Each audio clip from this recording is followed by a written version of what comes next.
Budget సమావేశాలకు చేస్తారు కదా సార్, అట్లా బడ్జెట్ ముందు ఒక క్యాబినెట్ పెట్టి వెంటనే తీసుకొస్తే మేమేమనుకున్నాం సార్ అంటే నిజంగా కూడా ఈ ప్రత్యేక శాసనసభ సమావేశాల్లో 42% రిజర్వేషన్ అమలు చేయడానికి కామారెడ్డి డిక్లరేషన్లో ఇచ్చిన విధంగా ప్రత్యేకమైన బిల్లు ఏమన్నా తెస్తున్నారేమో, ఆ బిల్లు తెచ్చి వెంటనే శాసనసభలో ఆమోదింపజేసి తద్వారా చట్టబద్ధత కల్పిస్తారేమో అని చెప్పి రాష్ట్ర వ్యాప్తంగా బలహీన వర్గాల సోదరులు కామారెడ్డి డిక్లరేషన్ చూసిన వాళ్ళు ఎదురు చూస్తూ ఉంటారు.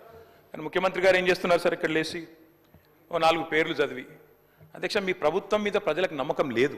ఎందుకంటే రేవంత్ రెడ్డి గారు మీరే చెప్పినారు, సమగ్ర కుటుంబ సర్వే జరిగినప్పుడు తమరిచ్చిన ఉపన్యాసమే మొత్తం యూట్యూబ్లో ఉంది, అన్ని టీవీలలో ఉంది. ఏమన్నారు సార్ ఆ రోజు? ఆ ముఖ్యమంత్రి చెప్తాడు సరే, ఎవరు పడితే వాళ్ళు వచ్చి మీ ఇంటికి వచ్చి వివరాలు అడిగితే ఇచ్చేస్తారా, అవులగాలు దివానాగాలు ఇచ్చేస్తారా అని మాట్లాడింది రేవంత్ రెడ్డి గారు, మేం కాదు. మీరు చెప్పిన మాటలనే ఎన్యూమరేటర్లకు చూపెట్టి చెప్పినారు, మేము ఇయ్యము మీకు వివరాలు, 57 రకాల వివరాలు అడుగుతున్నారు, ఎట్లిస్తాము మీరే అన్నారు ఆనాడు. ఎవరు పడితే వాళ్ళకి ఇచ్చేస్తామా వివరాలు అని మాట్లాడింది, అదే చూపెట్టి అడిగింది. అధ్యక్ష వాస్తవం ఏంటంటే అధ్యక్ష, సమగ్ర కుటుంబ సర్వే 2014లో జరిగింది. శాంతికుమారి గారు ఉన్నారు, రామకృష్ణారావు గారు ఉన్నారు, సందీప్ కుమార్ సుల్తానియా గారు ఉన్నారు. అప్పుడు ఇదే అధికారుల అధ్యక్ష, అప్పుడెవరు వేరే వాళ్ళు లేరు. సమగ్ర కుటుంబ survey, I'm saying this on record, I worked as a minister for 9.5 years. Yes, చేసింది మొత్తం ప్రభుత్వ అధికారులే, చేపించింది ప్రభుత్వమే. Yes, it is an official document. అందులో ఖచ్చితంగా మేము ఓపెన్ గా వెబ్సైట్ లోనే పెట్టినాం, అసెంబ్లీలో కాదు, చాటుమాటుకు కాదు, పారదర్శకంగా వెబ్సైట్ పెట్టాం. ఆ వెబ్సైట్ లోంచే పాయల్ శంకర్ గారు తీసుకున్నారు. ఏముంది అధ్యక్ష సమగ్ర, ఒక మాట మీ చేతిలో కూడా అదే ఉంది. ఏముంది అధ్యక్ష అందులో డేటా? తేడా ఏంటంటే కేసీఆర్ గారి ప్రభుత్వానికి కాంగ్రెస్ ప్రభుత్వానికి అధ్యక్ష, సమగ్ర కుటుంబ సర్వేలో పాల్గొన్న కుటుంబాల సంఖ్య 1,03,00,000 కుటుంబాల అధ్యక్ష, 1,03,95,000. మొత్తం పాల్గొన్న ప్రజలు 3,68,00,000. 3,68,00,000 జరిగింది ఒక్క రోజులో 24 గంటల్లో రాష్ట్ర వ్యాప్తంగా ప్రతి ఇంటిని ఎన్యూమరేట్ చేసి అద్భుతంగా అత్యద్భుతంగా చేసినాం మేము.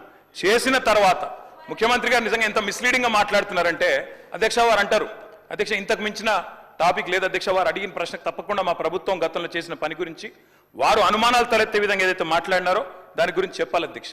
వారు అంటారు అధ్యక్ష బీసీల సంఖ్య అందులో ఎంత అని. ఎస్, ఆనాడు బీసీల సంఖ్య సమగ్ర కుటుంబ సర్వే ప్రకారం 1,85,61,856, 51%.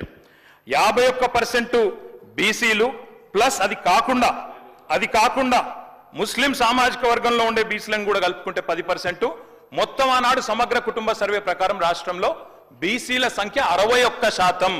ఈ రోజు రాష్ట్ర వ్యాప్తంగా మేము మాట్లాడడం కాదు అధ్యక్ష, ఇక్కడ మా శ్రీనివాస్ యాదవ్ గారు కరెక్ట్ గా చెప్పినారు. మీ కాంగ్రెస్ పార్టీ ఎమ్మెల్సీ చెప్తున్నాడు బయట, దీన్ని తగలబెట్టండి, ఇంకా గలీజ్గా మాట్లాడింది నా మాట అన్న, తగలబెట్టండి అన్నాడు. దీన్ని తగలబెట్టండి ఈ నివేదికను తప్పుల తడక అని కాంగ్రెస్ పార్టీ ఎమ్మెల్సీ చెప్తున్నాడు, మేం కాదు. రాష్ట్ర వ్యాప్తంగా బలహీన వర్గాల సంఘాలు చెప్తున్నాయి. ఏమని చెప్తున్నాయి అధ్యక్ష? సమగ్ర కుటుంబ సర్వేలో 1,85,61,000 ఉన్న బీసీలు ఎట్లా 1,64,00,000 తగ్గినరు, 51% 46% ఎట్లయిందని అడుగుతున్నారు. శంకరన్న కూడా అదే అడిగింది కదా అధ్యక్ష, తప్పేం అడిగిండు? ఇక్కడ శంకరన్న ఒక్కడే అడుగుతున్నాడు అధ్యక్ష, బయట మీ కాంగ్రెస్ పార్టీ ఎమ్మెల్సీ మాట్లాడుతున్నాడు, మీరిచ్చిన స్టేట్మెంట్ను మీరిచ్చిన నివేదికను తగలబెట్టమని చెప్పిండు అధ్యక్ష, మామూలు కాదు. ఇంకొక మాట అధ్యక్ష, మేము అనుకున్నాం అధ్యక్ష శాసనసభ సమావేశం ప్రత్యేకంగా పెడితే ఇవాళ ఏం చెప్పిండ్రు మీరు కొత్తగా? మీరు చెప్పింది ఈరోజు చెప్పింది మొన్న ఉత్తమ్ కుమార్ రెడ్డి బయట ప్రెస్లే చెప్పిండ్రు. ఆయన ఉత్తమ్ కుమార్ రెడ్డి గారు సబ్ కమిటీ చైర్మన్ గా ప్రెస్ మీట్ లో ఇవాళ మీరు చెప్పిన లెక్కలని మొన్ననే చెప్పిండ్రు. ఎందుకు పెట్టిండ్రు మీరు ఇవాళ? మేమేమనుకున్నాం, 42% రిజర్వేషన్ ఇవ్వడానికి చట్టబద్ధత కల్పిస్తూ బిల్లు తెస్తారనుకున్నాం. లేదా మీరు చెప్పినట్టు 56% బీసీలుంటే ఆ 56% బీసీలకు బీసీ సప్లాన్ చేస్తారేమో అనుకున్నాం. ఏమీ లేకుండా ఇలా వచ్చి ఒక స్టేట్మెంట్ ఇక్కడ పెట్టి ఏదో సాధించడం చరిత్ర అంటే అధ్యక్ష 5% బీసీ జనాభా. అధ్యక్ష గౌరవ సభ్యులు 9:30 ఏళ్ళు విన్నారే ఒక్క నిమిషం. అరే వినగాదనే వినగాదు చెప్తున్నా బ్రో. మేము సబ్ కమిటీ చైర్మన్గా ప్రజల ముందు ఉంచినాము. దానికి న్యాయపరంగా శాసనసభలో ప్రజాస్వామిక విలువలుగానే శాసనసభలో ప్రభుత్వం తరఫున పెట్టినాము.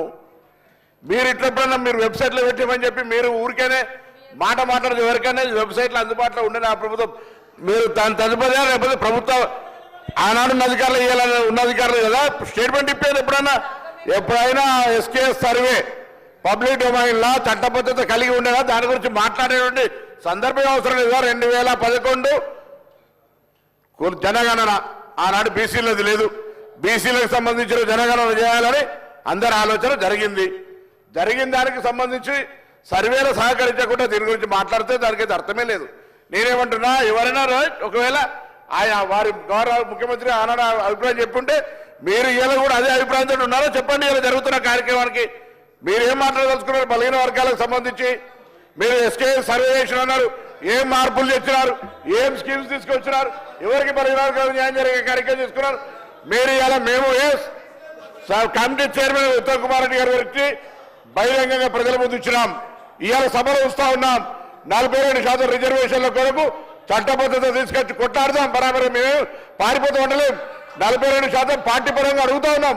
ఇక్కడ కూడా న్యాయబద్ధంగా చట్టబద్ధంగా పెట్టాలనే ఆలోచనతోనే ఉన్నాం కదా. ఇలా మేము వెనక పోదలేం కదా. మార్గదర్శకత రోడ్ మ్యాప్ ఇవ్వని అడుగుతుంటే రాజకీయం చేయడానికి ఉపయోగించుకుంటే వెళ్ళాము. ఎట్లీస్ట్ బీసీల ఇష్యూ కట్టినప్పటికీ రాజకీయం పక్కన పెట్టి చారిత్రాత్మకంగా వచ్చినటువంటి సర్వే మార్గదర్శకత్వాన్ని చూపెట్టండి. బలహీన వర్గాలకు రోడ్ మ్యాప్ ఇచ్చే విధంగా రాజకీయ పార్టీలు వ్యవహారం చేయాలని ఆకాంక్షిస్తాను. అధ్యక్ష